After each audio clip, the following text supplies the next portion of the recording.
നമസ്കാരം, ഞാൻ ഉമേഷ് ശിവരാമൻ. വാർത്താമഴയിലേക്ക് എല്ലാ പ്രേക്ഷകർക്കും സ്വാഗതം. സജീവമായ വാർത്താ ദിനമായിരുന്നു. ഇപ്പോൾ വരുന്ന ഏറ്റവും പ്രധാനപ്പെട്ട വാർത്തകളിൽ ഒന്ന് ഇലക്ട്രൽ ബോണ്ട് വിവരങ്ങൾ തെരഞ്ഞെടുപ്പ് കമ്മീഷൻ പുറത്തുവിട്ടിരിക്കുന്നു എന്നുള്ളതാണ്.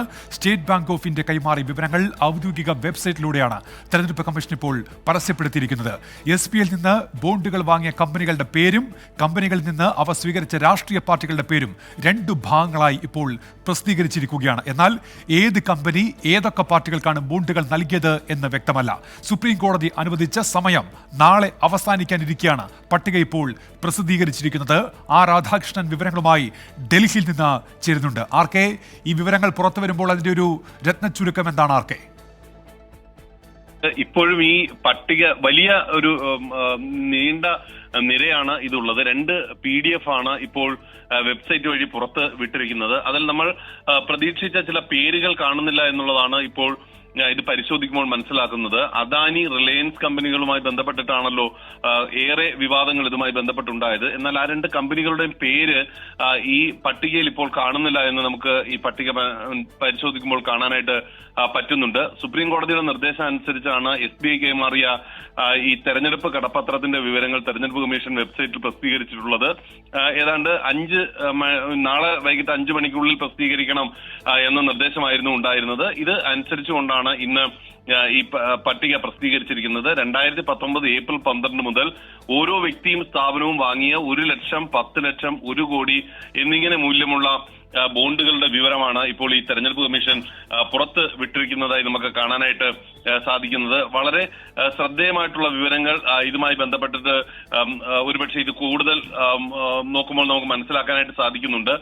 ചില പ്രധാനപ്പെട്ട പേരുകൾ പെഗാസസ് പ്രോപ്പർട്ടീസ് പ്രൈവറ്റ് ലിമിറ്റഡിന്റെ പേരുണ്ട്, Apollo Tyres Limited, UltraTech Cement, Muthoot Finance Limited, Vedanta Limited, Bajaj Auto Limited, Bajaj Finance, ITC തുടങ്ങിയിട്ടുള്ള കമ്പനികളുടെ ബോണ്ടാണ് ഈ നമുക്ക് വാങ്ങിയ പട്ടികയിൽ നമുക്ക് പെട്ടെന്ന് അറിയാൻ പറ്റുന്ന കമ്പനികൾ എന്ന രീതിയിൽ തിരിച്ചറിയാൻ സാധിക്കുന്നത്. 2019 ഏപ്രിൽ 1 മുതൽ 24 ഫെബ്രുവരി 15 വരെ 22,217 ഇലക്ട്രൽ ബോണ്ടുകൾ വിറ്റതായും അതിൽ ഏതാണ്ട് 22,030 ബോണ്ട് രാഷ്ട്രീയ പാർട്ടികൾ പണമാക്കി മാറ്റിയതായും ഇന്നലെ SBI സുപ്രീം കോടതി അറിയിച്ചിരുന്നു. അതിന് അതേ രീതിയിൽ തന്നെയുള്ള സ്ഥിതിവിവരങ്ങളാണ് ഇപ്പോൾ നമുക്ക് കാണാൻ സാധിക്കുന്നത്. 2019 ഏപ്രിൽ 1 മുതൽ ഏപ്രിൽ 11 വരെ 3,346 ബോണ്ട് വിറ്റപ്പോൾ അതിൽ നിന്ന് 1,609. ശരിയാർക്കെ, ഏതായാലും അങ്ങനെ ഇപ്പോൾ അതിന്റെ വിശദാംശങ്ങൾ പുറത്തു വരുന്നു. തെരഞ്ഞെടുപ്പ് കമ്മീഷണർ വെബ്സൈറ്റിൽ പ്രസിദ്ധീകരിച്ചിരിക്കുന്നു. രാധാകൃഷ്ണനാണ് വിവരങ്ങൾ നൽകിയത് ഡൽഹിയിൽ നിന്ന്. മറ്റൊരു പ്രധാനപ്പെട്ട വാർത്ത, തെരഞ്ഞെടുപ്പ് കമ്മീഷണർമാരായ ജ്ഞാനേഷ് കുമാർ, സുഖ്വീർ സിംഗ് സന്ധു എന്നിവരെ നിയമിച്ച് രാഷ്ട്രപതിയുടെ വിജ്ഞാപനം ഇപ്പോൾ പുറത്തിറങ്ങിയിരിക്കുന്നു എന്നുള്ളതാണ്. പൊതു തെരഞ്ഞെടുപ്പ് പ്രഖ്യാപനം പടിവാതിൽക്കൽ നിൽക്കെയാണ് കമ്മീഷനിലെ ഒഴിവുകൾ നികത്തിയത്. പ്രധാനമന്ത്രി അധ്യക്ഷനായ സമിതിയാണ് പുതിയ അംഗങ്ങളെ നിർദ്ദേശിച്ചത്. നേരത്തെ ഇതുമായി ബന്ധപ്പെട്ട വിയോജനക്കുറിപ്പ് പ്രതിപക്ഷ അംഗം അധിർ രഞ്ജൻ ചൗധരി നൽകിയിരുന്നു. നിതിൻ അംബുജൻ ഇപ്പോൾ ഡൽഹിയിൽ നിന്ന് വിശദാംശങ്ങളുമായി ചേരുന്നുണ്ട്. നിതിൻ, അങ്ങനെ രാഷ്ട്രപതിയുടെ വിജ്ഞാപനം കൂടി ഇറങ്ങിയിരിക്കുന്നു, എന്തൊക്കെയാണ് വിവരങ്ങൾ?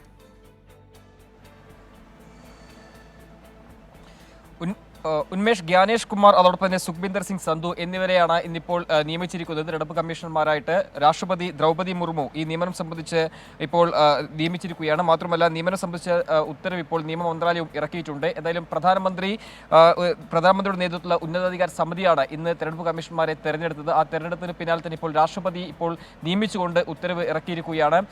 ഏറ്റവും പ്രധാനപ്പെട്ട കാര്യം, ഈ തെരഞ്ഞെടുപ്പ് കമ്മീഷണർമാരുടെ നിയമനം സംബന്ധിച്ചുള്ള ഹർജികൾ നാളെ സുപ്രീം കോടതി പരിഗണിക്കാനിരിക്കെയാണ് ഇപ്പോൾ ഈ നിയമനം നടന്നിരിക്കുന്നത്.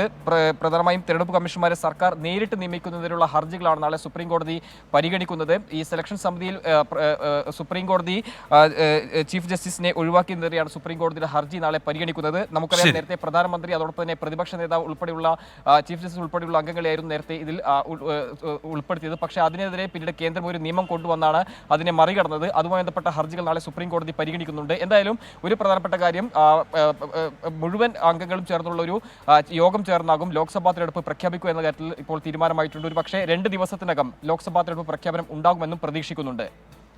നിതിൻ അംബുജനാണ് ഡൽഹിയിൽ നിന്ന് വിശദാംശങ്ങൾ നൽകിയത്. ഒരു രാജ്യം ഒരു തെരഞ്ഞെടുപ്പ് നിർദ്ദേശത്തിൽ രാംനാഥ് കോവിന്ദ് സമിതി രാഷ്ട്രപതിക്ക് റിപ്പോർട്ട് നൽകി. 18,626 പേജുള്ള റിപ്പോർട്ടാണ് നൽകിയത്. 2029 മുതൽ ഒരു രാജ്യം ഒരു തെരഞ്ഞെടുപ്പ് നടപ്പാക്കണമെന്ന റിപ്പോർട്ടിൽ നിർദ്ദേശമുണ്ടെന്നാണ് സൂചന. 5 മാസത്തിന് മുൻപാണ് രാംനാഥ് കോവിന്ദ് സമിതി പ്രവർത്തനം ആരംഭിച്ചത്. 191 ദിവസത്തെ നടപടികൾക്ക് ശേഷം 18,626 പേജുകളുള്ള റിപ്പോർട്ട് രാഷ്ട്രപതിക്ക് സമർപ്പിച്ചു. 8 സെക്ഷനുകളിലായാണ് റിപ്പോർട്ട്. ഒരു രാജ്യം ഒരു തെരഞ്ഞെടുപ്പ് പദ്ധതിക്ക് അനുകൂലമായ നിലപാടാണ് റിപ്പോർട്ട് മുന്നോട്ട് വയ്ക്കുന്നത്. 1951-67 കാലഘട്ടത്തിൽ നടന്ന തെരഞ്ഞെടുപ്പ് റിപ്പോർട്ടിൽ പദ്ധതിക്ക് അനുകൂലമായി ചൂണ്ടിക്കാട്ടുന്നു. ഒരു രാജ്യം ഒരു തെരഞ്ഞെടുപ്പ് രാജ്യത്തിന് പുതുമയുള്ളതല്ലെന്നാണ് സമിതിയുടെ വിലയിരുത്തൽ. രാഷ്ട്രീയ കാരണങ്ങളാലാണ് ഒരുമിച്ച് നടന്ന തെരഞ്ഞെടുപ്പുകൾ രാജ്യത്ത് പല കാലങ്ങളിലായതെന്ന അഭിപ്രായവും റിപ്പോർട്ട് ഉൾക്കൊള്ളുന്നു. പദ്ധതി വഴി സാമ്പത്തികമായി രാജ്യത്തിനുണ്ടാകുന്ന നേട്ടങ്ങളും റിപ്പോർട്ട് വിവരിക്കുന്നുണ്ട്. രാഷ്ട്രപതിക്ക് കൈമാറിയ റിപ്പോർട്ടിൽ ഉചിതമായ തീരുമാനം ഇനി മന്ത്രിസഭ കൈക്കൊള്ളും. ആർ രാധാകൃഷ്ണൻ, 24, ഡൽഹി. പൗരത്വ ഭേദഗതി നിയമത്തിൽ കേന്ദ്ര സർക്കാരിനെയും കോൺഗ്രസിനെയും കടന്നാക്രമിച്ച് മുഖ്യമന്ത്രി. ജനവിരുദ്ധവും വർഗീയ അജണ്ടയുടെ ഭാഗവുമായുള്ള നിയമം കേരളത്തിൽ നടപ്പാക്കില്ല എന്ന് മുഖ്യമന്ത്രി ആവർത്തിച്ചു. തെരഞ്ഞെടുപ്പിന് മുൻപ് ധൃതി പിടിച്ച് ചട്ടം ഉണ്ടാക്കിയതിനെതിരെ നിയമപരമായ തുടർ നടപടി സ്വീകരിക്കുമെന്ന് മുഖ്യമന്ത്രി പറഞ്ഞു. പൗരത്വ നിയമം ഒഴിവാക്കാൻ കേന്ദ്രത്തിൽ കോൺഗ്രസ് വരണമെന്ന് PK കുഞ്ഞാലിക്കുട്ടി പ്രതികരിച്ചു. അതിരൂക്ഷ വിമർശനമാണ് മുഖ്യമന്ത്രി ഉന്നയിച്ചത്. സംഘപരിവാറിന്റെ ഹീന നടപടി അന്താരാഷ്ട്ര തലത്തിൽ വരെ വിമർശിക്കപ്പെടുകയാണ്. ഭരണഘടനാ മൂല്യങ്ങളുടെ നഗ്നമായ ലംഘനമാണ് നടക്കുന്നത്. മുസ്ലിങ്ങളെ രണ്ടാം തരം പൗരന്മാരാക്കുന്നതാണ് നിയമമെന്നും ഭരണഘടനയ്ക്ക് പകരം മനുസ്മൃതിയെ പ്രതിഷ്ഠിക്കുന്ന സംഘപരിവാർ തലച്ചോറാണ് CAAക്ക് പിന്നിലെന്നും പിണറായി വിജയൻ കുറ്റപ്പെടുത്തി. ഇത് ഭരണഘടനാ വിരുദ്ധവും ജനവിരുദ്ധ വർഗീയ അജണ്ടയുടെ ഭാഗവുമായ ഒരു നിയമമാണ്. കേരളം നടപ്പാക്കില്ല എന്ന് നേരത്തെ തന്നെ പ്രഖ്യാപിച്ചതാണ്. ആ നിലപാട് എല്ലാ തരത്തിലും ഉറപ്പിക്കാൻ സർക്കാർ പ്രതിജ്ഞാബദ്ധമാണ്. പൗരത്വ പ്രശ്നത്തിൽ കോൺഗ്രസിന്റേത് കുറ്റകരമായ മൗനമാണ്. CAAക്കെതിരെ ദേശീയ തലത്തിൽ കോൺഗ്രസിന് നിലപാടില്ലെന്നും രാഹുൽ ഗാന്ധി വിഷയമറിഞ്ഞ ഭാവം കാണിക്കുന്നില്ലെന്നും കുറ്റപ്പെടുത്തൽ. അത് കേരളത്തിലെ ജനങ്ങളുടെ രാഷ്ട്രീയ പ്രബുദ്ധത കൊണ്ട് തന്നെ അദ്ദേഹത്തിന് ആ രാജ്യസഭാ അംഗത്വം നഷ്ടപ്പെടില്ല എന്നത് ഉറപ്പാണ്. പക്ഷേ അദ്ദേഹം സ്വീകരിച്ച നിലപാട് അത് വിവേചനപൂർണമായോ എന്നാണ് അദ്ദേഹം നോക്കേണ്ടത്, വിവേകപൂർണമായോ എന്നാണ് നോക്കേണ്ടത്. കേന്ദ്രത്തിൽ കോൺഗ്രസ് വന്നാൽ മാത്രമേ പൗരത്വ ഭേദഗതി നിയമം ഒഴിവാക്കാൻ പറ്റുള്ളൂവെന്ന് PK കുഞ്ഞാലിക്കുട്ടി. പ്രക്ഷോഭവുമായി ബന്ധപ്പെട്ട കേസുകൾ പിൻവലിക്കാൻ കേരളം നിലപാടെടുത്തിട്ടുണ്ടെന്നും മുഖ്യമന്ത്രി ഇന്ന് വ്യക്തമാക്കി. 835 കേസ് രജിസ്റ്റർ ചെയ്തതിൽ 629 കേസ് കോടതിയിൽ നിന്ന് ഇല്ലാതായി. 260 കേസിൽ 86 എണ്ണം പിൻവലിക്കാൻ സർക്കാർ സമ്മതം നൽകി. കേവലം ഒരേ ഒരു കേസ് മാത്രമാണ് അന്വേഷണ ഘട്ടത്തിലുള്ളതെന്നും മുഖ്യമന്ത്രി പറഞ്ഞു. 24, തിരുവനന്തപുരം. ഒരു ഇടവേളയ്ക്ക് ശേഷമായിരുന്നു മുഖ്യമന്ത്രിയുടെ വാർത്താ സമ്മേളനം. SFIO അന്വേഷണവുമായി ബന്ധപ്പെട്ടും അദ്ദേഹത്തിന്റെ പ്രതികരണമുണ്ടായി. അന്വേഷണം നടക്കട്ടെ എന്നാണ് മുഖ്യമന്ത്രി പിണറായി വിജയൻ പറഞ്ഞത്. വിവരങ്ങൾ പുറത്തു വരുമ്പോൾ എല്ലാം മനസ്സിലാകുമല്ലോ എന്ന് മുഖ്യമന്ത്രി ചോദിച്ചു. അതേസമയം മാത്യു കുഴൽനാടൻ MLA ഉന്നയിച്ച ആരോപണങ്ങളിൽ മുഖ്യമന്ത്രിക്കും മകൾക്കുമെതിരെ കേസെടുക്കാൻ കഴിയില്ല എന്നാണ് വിജിലൻസിന്റെ നിലപാട്. അന്വേഷണം ആവശ്യപ്പെട്ടുള്ള ഹർജിയിൽ തിരുവനന്തപുരം പ്രത്യേക വിജിലൻസ് കോടതി ഈ മാസം 27-ന് വാദം കേൾക്കും. പൊതുമേഖലാ സ്ഥാപനമായ KSIDCക്ക് ഓഹരിയുള്ള CMRLഉം മുഖ്യമന്ത്രിയുടെ മകൾ വീണ വിജയന്റെ എക്സാലോജിക് കമ്പനിയും തമ്മിലുള്ള ഇടപാട് നിയമവിരുദ്ധമാണെന്ന നിരീക്ഷണത്തെ തുടർന്നാണ് സീരിയസ് ഫ്രോഡ് ഇൻവെസ്റ്റിഗേഷൻ ഓഫീസിന്റെ അന്വേഷണം. മാധ്യമപ്രവർത്തകരുടെ ചോദ്യത്തോട് ആദ്യം ചൊടിച്ചെങ്കിലും അന്വേഷണം നടക്കുമ്പോൾ എല്ലാവർക്കും എല്ലാം മനസ്സിലാകുമല്ലോ എന്ന് മുഖ്യമന്ത്രി പ്രതികരിച്ചു. അന്വേഷണം നടക്കട്ടെ, വരട്ടെ, വിവരങ്ങൾ നേരം കിട്ടുമല്ലോ, വിവരങ്ങൾ കേട്ടാ. ഞാൻ പറഞ്ഞില്ലേ, അന്വേഷണം നടക്കട്ടെ, വിവരങ്ങൾ കിട്ടട്ടെ എന്താണെന്നുള്ളത്. അന്നേരം നിങ്ങൾക്ക് മനസ്സിലാക്കാൻ പറ്റുമല്ലോ. ധാതുമണൽ ഖനനത്തിന് വഴിവിട്ട് സഹായിച്ചതിന്റെ പ്രത്യുപകാരമായാണ് മുഖ്യമന്ത്രിയുടെ മകൾക്ക് CMRL മാസപ്പടി നൽകിയതെന്നാണ് മാത്യു കുഴൽനാടൻ MLAയുടെ ആരോപണം. മുഖ്യമന്ത്രി പിണറായി വിജയനും വീണ വിജയനും ഉൾപ്പെടെ 7 പേർക്കെതിരെ അന്വേഷണം ആവശ്യപ്പെട്ടാണ് മാത്യു കുഴൽനാടൻ കോടതിയെ സമീപിച്ചത്. വിഷയം ഹൈക്കോടതിയുടെ പരിഗണനയിൽ ആണെന്ന് വിജിലൻസ് ചൂണ്ടിക്കാട്ടി. ആരോപണം അഴിമതി നിരോധന വകുപ്പിന്റെ പരിധിയിൽ വരില്ല, അതുകൊണ്ട് അന്വേഷണം സാധ്യമല്ലെന്നാണ് വിജിലൻസ് നിലപാട്. കേസിൽ ഇരുഭാഗത്തിന്റെയും വാദം കേൾക്കുന്നതിനായി ഹർജി ഈ മാസം 27-ന് വീണ്ടും പരിഗണിക്കും. 24, തിരുവനന്തപുരം. ദീപ്തിയെ തള്ളി TG നന്ദകുമാർ.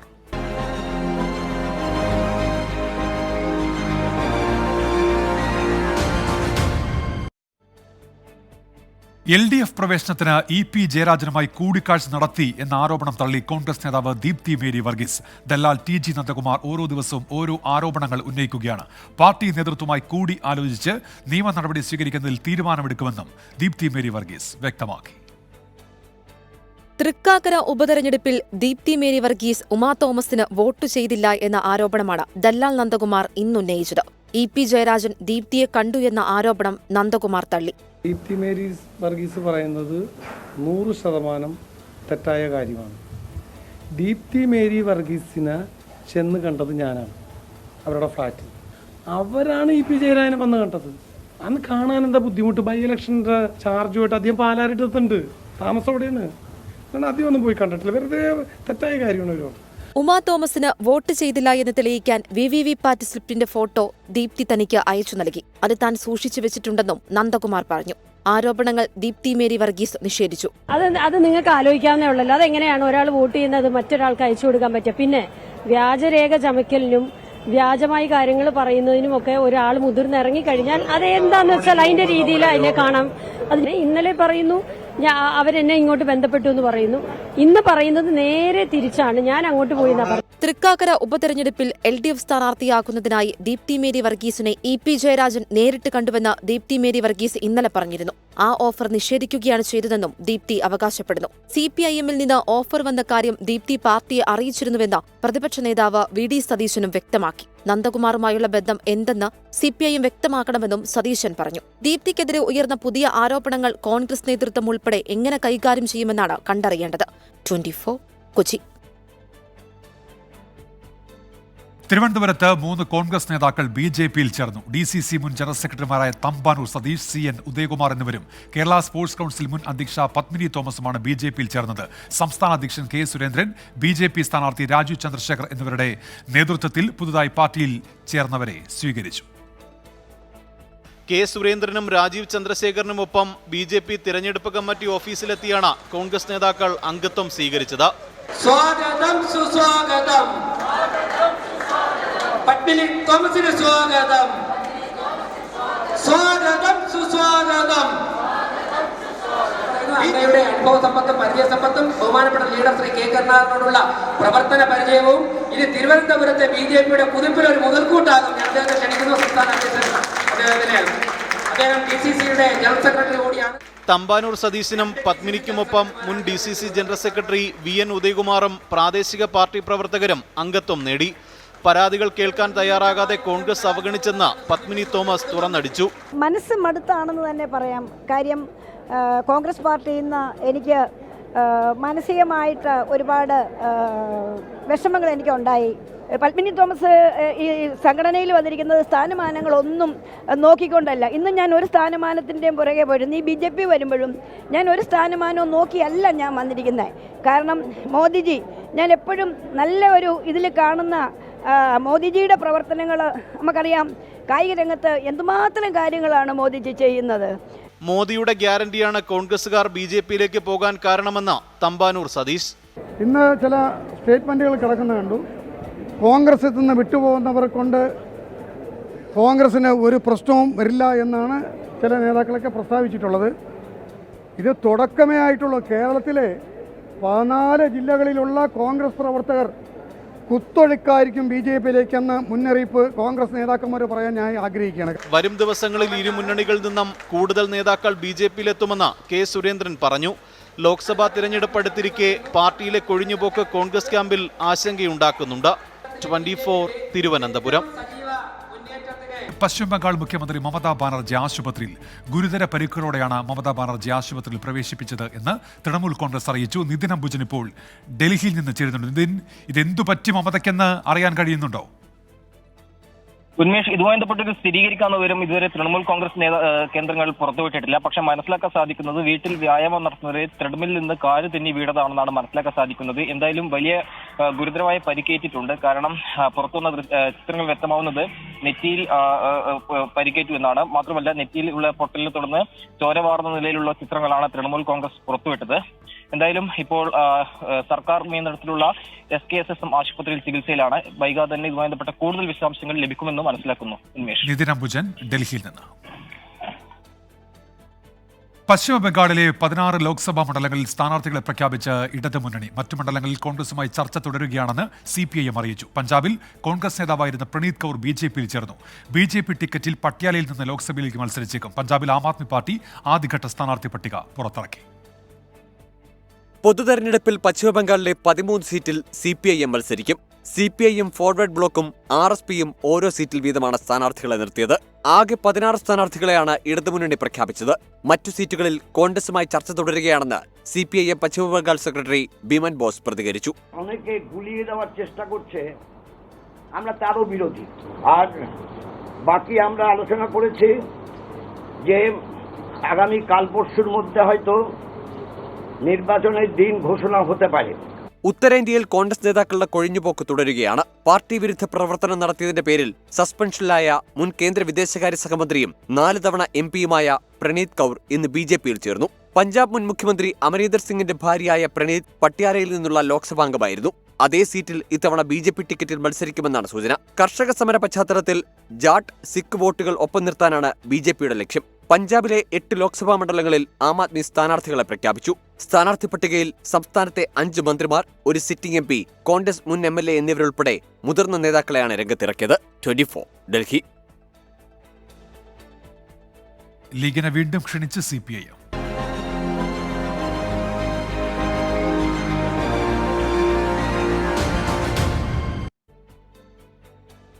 മുസ്ലിം ലീഗിനെ LDFിലേക്ക് പരോക്ഷമായി സ്വാഗതം ചെയ്ത CPIM. ലീഗിന്റെ 70% അണികളും കോൺഗ്രസിനൊപ്പം നിൽക്കാൻ വിയോജിപ്പുള്ളവരാണെന്ന് CPIM കേന്ദ്ര കമ്മിറ്റി അംഗം AK ബാലൻ 24നോട് പറഞ്ഞു. കുപ്പായം മാറുന്ന പോലെ മുന്നണി മാറുന്നവരല്ല മുസ്ലിം ലീഗ് എന്ന് PK കുഞ്ഞാലിക്കുട്ടി വ്യക്തമാക്കി. മുസ്ലിം ലീഗിനെ ഇടതുമുന്നണിയിലെത്തിക്കാൻ വാതിൽ തുറന്ന് കാത്തിരിക്കുകയാണ് CPIM. കോൺഗ്രസ് നിലപാടുകളിൽ ലീഗ് അണികൾക്കുള്ള അതൃപ്തി മുതലെടുത്തുള്ള രാഷ്ട്രീയ നീക്കം.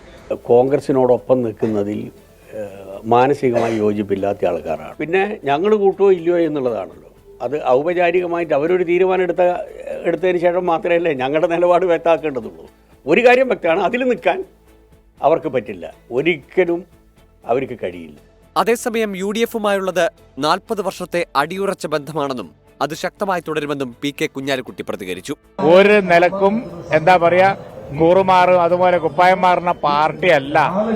അതാണ് ഞങ്ങൾ ഉറച്ച നിലപാടെടുക്കുന്ന പാർട്ടിയാണ്. 40 കൊല്ലമായി തുടർന്നുകൊണ്ടിരിക്കുകയാണ്. അത് അടിയുറച്ച നിലപാടാണ്. ആ അടിയുറച്ച നിലപാടിലൊന്നും ഇപ്പോഴും ഒരു മാറ്റമില്ല, എപ്പോഴും ഒരു മാറ്റമില്ല. AK ബാലന്റെ പ്രതികരണം തെരഞ്ഞെടുപ്പ് തോൽവി ഉറപ്പായതോടെയുള്ള ജൽപ്പനം മാത്രമെന്ന് K മുരളീധരനും വിമർശിച്ചു. മുന്നണി മാറ്റമുണ്ടായില്ലെങ്കിലും ലീഗ് അണികൾക്ക് കോൺഗ്രസിനോടുള്ള വിയോജിപ്പ് തെരഞ്ഞെടുപ്പിൽ ഗുണം ചെയ്യുമെന്നാണ് CPIMന്റെ വിലയിരുത്തൽ. 24 കോഴിക്കോട്. പൗരത്വ ഭേദഗതി നിയമത്തിൽ നിന്ന് പിന്നോട്ടില്ല എന്ന് ആവർത്തിച്ച് കേന്ദ്ര ആഭ്യന്തരമന്ത്രി അമിത്ഷാ. നിയമം മുസ്ലിം വിഭാഗത്തിനെതിരാണ് എന്ന വാദം ശരിയല്ലെന്ന് അദ്ദേഹം പറഞ്ഞു. വിഷയത്തിൽ വിദ്യാർത്ഥി യുവജന പ്രക്ഷോഭം തുടരുകയാണ്. പൗരത്വ ഭേദഗതി നിയമവിജ്ഞാപനത്തിനെതിരായ ഹർജികൾ സുപ്രീംകോടതി നാളെ പരിഗണിക്കും. പൗരത്വ ഭേദഗതി നിയമത്തിന്റെ ചട്ടങ്ങൾ വിജ്ഞാപനം ചെയ്തതിനു പിന്നാലെ പ്രതിപക്ഷ പാർട്ടികൾ പ്രതിഷേധവും നിയമ നടപടിയും തുടരുകയാണ്. ഇതിനിടെയാണ് കേന്ദ്ര ആഭ്യന്തരമന്ത്രി പിന്നോട്ടില്ലെന്ന നിലപാട് ആവർത്തിച്ചത്. പൗരത്വ നിയമം നടപ്പാക്കുന്നതിൽ ന്യൂനപക്ഷങ്ങളോ മറ്റു വിഭാഗങ്ങളോ ഭയപ്പെടേണ്ടതില്ല. നിയമം നടപ്പാക്കാതിരിക്കാൻ കേരളം ഉൾപ്പെടെയുള്ള സംസ്ഥാനങ്ങൾക്ക് കഴിയില്ലെന്നും അമിത്ഷാ പറഞ്ഞു. CA के कानून को भारतीय जनता पार्टी की सरकार लाई है, नरेंद्र मोदी सरकार लाई है. इसको रिपील करना असंभव है. हम पूरे देश को जागरूक करेंगे और रिपील करने वालों को कहीं पर स्थान ही न मिले, इसी स्थिति होगी. പൗരത്വ ഭേദഗതി നിയമ വിജ്ഞാപനത്തിനെതിരെ മുസ്ലിം ലീഗ്, DYFI, കോൺഗ്രസ് നേതാവ് രമേശ് ചെന്നിത്തല തുടങ്ങിയവർ നൽകിയ ഹർജികൾ ഉൾപ്പെടെ സുപ്രീം കോടതി നാളെ പരിഗണിക്കും. നിയമം ഭരണഘടനയ്ക്ക് എതിരാണെന്ന് ചൂണ്ടിക്കാട്ടി CPIയും ഇന്ന് സുപ്രീം കോടതിയെ സമീപിച്ചു. നടപടികൾ സ്റ്റേ ചെയ്യണമെന്നാണ് ഹർജിയിലെ ആവശ്യം. ഡൽഹി അംബേദ്കർ സർവകലാശാലയിൽ SFI പ്രതിഷേധം സംഘടിപ്പിച്ചു. അസമിൽ നിയമത്തിനെതിരെ വിദ്യാർത്ഥി പ്രക്ഷോഭം തുടരുകയാണ്. 24 ഡൽഹി. വൈദ്യുതി ഉപയോഗം സർവകാല റെക്കോർഡിൽ.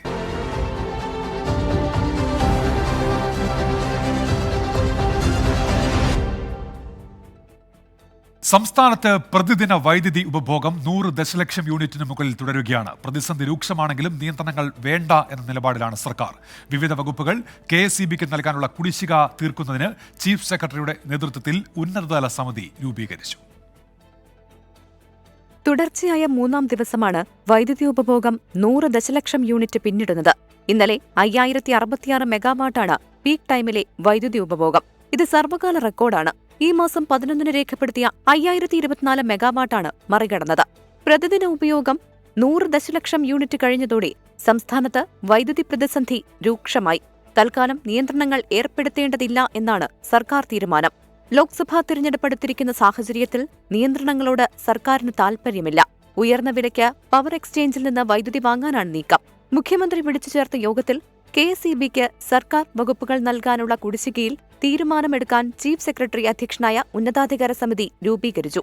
സാമ്പത്തിക സ്ഥിതി മോശമാണെന്നും ഉയർന്ന നിരക്കിൽ വൈദ്യുതി വാങ്ങുന്നത് സാമ്പത്തിക പ്രതിസന്ധിയുണ്ടാകുമെന്നും ബോർഡ് വ്യക്തമാക്കി. കുടിശ്ശിക ലഭിച്ചാൽ നിയന്ത്രണങ്ങളില്ലാതെ മുന്നോട്ടു പോകാമെന്നും ബോർഡ് അറിയിച്ചിട്ടുണ്ട്. തുടർന്നാണ് കുടിശ്ശിക പിരിച്ചെടുക്കുന്നതിൽ ഇടപെടാൻ സമിതിക്ക് നിർദ്ദേശം നൽകിയത്. 24 തിരുവനന്തപുരം.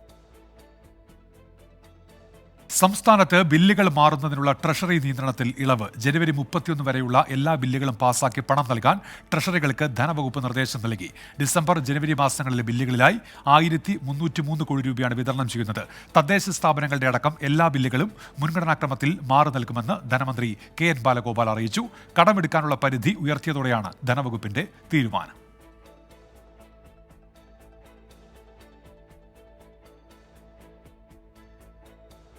സംസ്ഥാനത്ത് റേഷൻ വിതരണം തടസ്സപ്പെടും.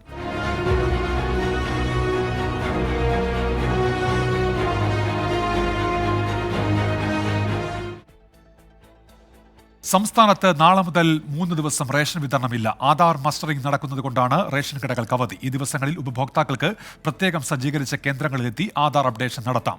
സിവിൽ സപ്ലൈസ് കമ്മീഷണറുടെ ഉത്തരവിനെതിരെ റേഷൻ വ്യാപാരികൾ രംഗത്തെത്തി. കേന്ദ്ര സർക്കാരിന്റെ തീരുമാനമനുസരിച്ച് റേഷൻ കാർഡിൽ പേരുള്ള മുഴുവൻ ആളുകളും പോസ്റ്റ് മെഷീൻ വഴി ആധാർ മസ്റ്ററിംഗ് നടത്തണം. ഈ മാസം 31 അവസാന തീയതി. ഇതുപ്രകാരം വെള്ളി, ശനി, ഞായർ ദിവസങ്ങളിൽ പ്രത്യേകം സജ്ജീകരിച്ച കേന്ദ്രങ്ങളിലെത്തി ആധാർ മസ്റ്ററിംഗ് നടത്തണമെന്നാണ് നിർദ്ദേശം. രാവിലെ 8 മണി മുതൽ വൈകിട്ട് 7 മണി വരെ ഇടവേളകളില്ലാതെ റേഷൻ കടകൾ പ്രവർത്തിക്കണമെന്ന ഉത്തരവിനെതിരെ വ്യാപാരികൾ രംഗത്തെത്തി. ഈ മിഷന്റെ അടുത്ത് വേറൊരാളെ ഇരുത്താൻ പറ്റാത്തൊരു സാഹചര്യമാണ്. ഇതൊക്കെ അറിയുന്ന ഉദ്യോഗസ്ഥന്മാർ ഇങ്ങനെ ഉത്തരവിറക്കുന്ന ഒരു ശരിയായ നിലപാടല്ല. ഇതിന് വരേണ്ടത് മനുഷ്യന്മാരാണ്. അവർ ഈ ചൂടത്ത് വരുമോ? ഈ ചൂടത്ത് പുറത്തിറങ്ങാൻ പാടില്ല. അതിയാദ്യം ചൂടാണ്. 42 ഡിഗ്രി ചൂടുള്ള സമയമാണ്. റേഷൻ വിതരണവും മസ്റ്ററിംഗും ഒന്നിച്ചു കൊണ്ടുപോകാൻ കഴിയാത്തതിനാലാണ് റേഷൻ വിതരണം നിർത്തിവെച്ചത്. രാഹുൽ സുരേഷ്, 24 കോഴിക്കോട്. ഇപ്പോൾ വരുന്നൊരു പ്രധാനപ്പെട്ട വാർത്ത, പെട്രോൾ ഡീസൽ വില കുറച്ചിരിക്കുന്നു എന്നുള്ളതാണ്. ലിറ്ററിന് 2 രൂപ വീതം ഇപ്പോൾ കുറച്ചുവെന്നാണ് മനസ്സിലാക്കാൻ കഴിയുന്നത്. അതിൻ്റെ വിശദാംശങ്ങളിലേക്ക് വളരെ വേഗം എത്താം. ഈ മണിക്കൂറിൽ ഏറ്റവും പ്രധാന വാർത്തകളിലൊന്ന്, പെട്രോൾ ഡീസൽ വില കുറച്ചിരിക്കുന്നു. പെട്രോളിനും ഡീസലിനും ലിറ്ററിന് 2 രൂപ വീതമാണ് ഇപ്പോൾ കുറവ് വരുത്തിയിരിക്കുന്നത്. വളരെ വേഗം വാർത്തയുടെ വിശദാംശങ്ങളിലേക്ക് എത്താം.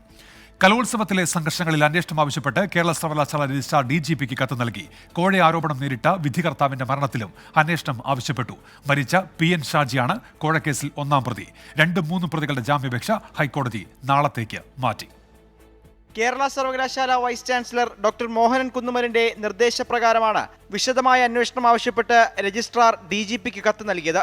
സംഘർഷവും കോഴ ആരോപണവും വിധികർത്താവിന്റെ മരണവും സമഗ്രമായി അന്വേഷിക്കണമെന്നാണ് ആവശ്യം. സർവകലാശാല വിദ്യാർത്ഥി യൂണിയന്റെ കാര്യത്തിലും വൈസ് ചാൻസലർ നിലപാട് കടുപ്പിച്ചു. ഫെബ്രുവരിയിൽ കാലാവധി അവസാനിച്ച യൂണിയന് ഇനി കാലാവധി നീട്ടി നൽകില്ല. സ്റ്റുഡന്റ് സർവീസ് ഡയറക്ടർക്ക് ഉടൻ യൂണിയന്റെ ചുമതല കൈമാറുമെന്നും VC അറിയിച്ചു. കലോത്സവത്തിൽ വിധികർത്താക്കൾ കോഴ വാങ്ങിയെന്ന പരാതിയിൽ തിരുവനന്തപുരം കന്റോൺമെന്റ് പോലീസ് രജിസ്റ്റർ ചെയ്ത കേസിൽ മരിച്ച PN ഷാജിയാണ് 1-ാം പ്രതി. ഷാജി 2-3 പ്രതികളായ സൂരജിന്റെയും ജോമറ്റിന്റെയും സ്വാധീനത്തിന് വഴങ്ങിയെന്ന് FIR-ൽ പറയുന്നു. സർവകലാശാലയെയും വിദ്യാർത്ഥികളെയും പ്രതികൾ വഞ്ചിച്ചെന്നും പോലീസ്.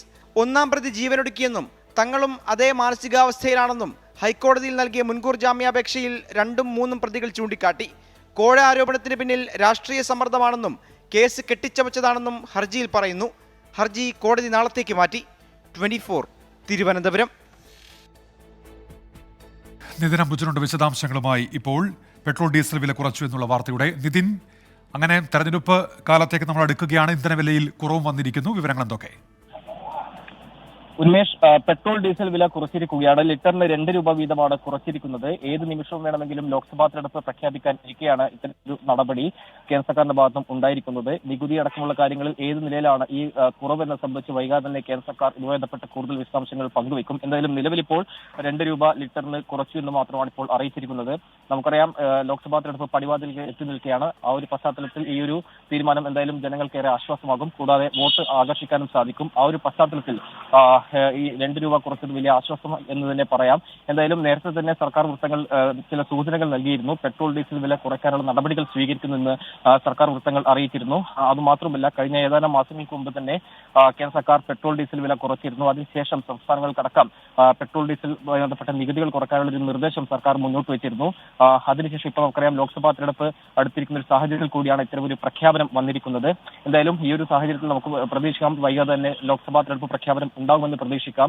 നിലവിലിപ്പോൾ ഏതൊക്കെ നികുതി തുടങ്ങിയ കാര്യങ്ങളൊക്കെ സംബന്ധിച്ചുള്ള ഒരു വിശദാംശങ്ങൾ വൈകാതെ തന്നെ കേന്ദ്ര സർക്കാർ വൃത്തങ്ങൾ വ്യക്തമാക്കും. ഉന്മേഷ്, ഈ വില നിയന്ത്രണാധികാരം അത് എണ്ണ കമ്പനികളിലേക്ക് എത്തിയതിനു ശേഷം ഇതുമായി ബന്ധപ്പെട്ടൊക്കെ ഒട്ടേറെ രാഷ്ട്രീയ ആരോപണങ്ങൾ കൂടി ഉയരുന്നതാണല്ലോ നിതിൻ അംബുജൻ. പ്രത്യേകിച്ച് തെരഞ്ഞെടുപ്പ് സമയത്ത് മാത്രമേ ഇത്തരത്തിലൊന്ന് പ്രതീക്ഷിക്കേണ്ടതുള്ളൂ എന്നുള്ള തരത്തിലൊക്കെ. അതിനിടയിലാണല്ലോ ഈ കുറവ് നിതിൻ.